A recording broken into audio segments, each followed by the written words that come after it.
Jake the Film Guy, Microbudgeter.com. In this video, we're going to talk about paying your subcontractors, getting feedback from your subcontractors, and just as important, following up with your subcontractors.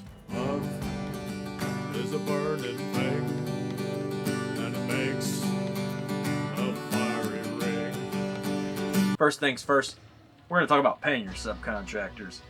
Now, there's a good chance in your agreement you stipulated how you're going to pay them. That could be by credit card, PayPal, one of those payment processors. In the US, there's probably going to be that 2.9% plus 30-cent transaction fee. Make sure in that work agreement you're clear who's going to absorb that fee, you or them.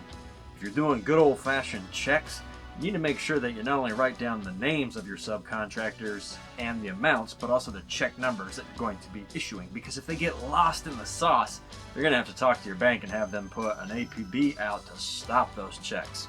Heads up. If you're getting value out of this information, I have a favor to ask of you. Get off your booties and go find some subcontractors that you want to work with now.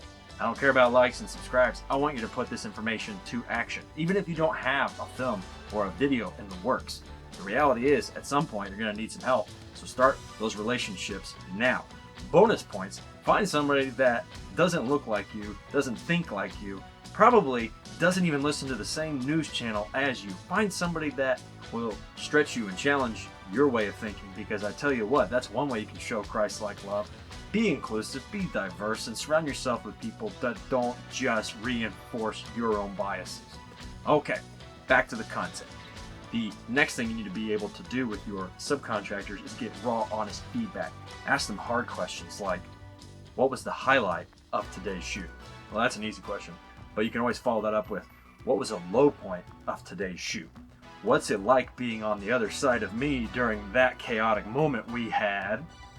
Hey, I know that you've worked with Uncle Bob before. What can I be doing to draw out his God-given strengths and talents better? Last but not least, you need to follow up with your subcontractors.